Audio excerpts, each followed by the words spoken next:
താലി eternal wedding collections by Chungath jewellery. ഇതെല്ലാം എന്റെ കല്യാണത്തിന് വാങ്ങിയതാ. വാവ്, ഇതെവിടുന്നാ? MV Chacko golden diamonds Angamaly. Aluva തോട്ടക്കാട്ടുകരയിൽ മോഷണം നടന്ന വീട്ടിൽ പോലീസ് പ്രതിയുമായി എത്തി തെളിവെടുപ്പ് നടത്തി. കണ്ണൂർ തളിപ്പറമ്പ് കൂട്ടിക്കൽ ഷാജഹാനാണ് സ്വർണം മോഷ്ടിച്ചത്. ജനൽ വഴി അകത്തേക്ക് കൈയിട്ട് മുൻവശത്തെ വാതിൽ തുറന്നാണ് വീടിനകത്ത് കടന്ന് ഇയാൾ സ്വർണം മോഷ്ടിച്ചത്.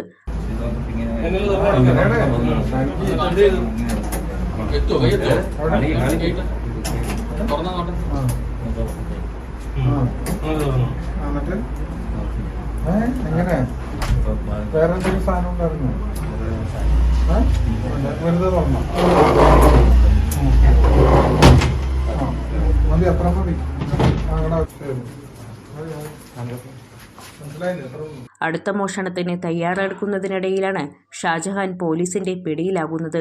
DYSP TR Rajesh, inspector GP Manuraj, SI മാരായ എൽദോസ്, K നന്ദകുമാർ ചിത്തുജി, ASI വിനിൽകുമാർ, CPUമാരായ മാഹിൻ ഷാ അബൂബക്കർ, മുഹമ്മദ് അമീർ, മുഹമ്മദ് ഷാഹിർ, ജാബിർ, മേരിദാസ്, ബിബിൻ ജോയ് എന്നിവർ അന്വേഷണത്തിൽ പങ്കെടുത്തു.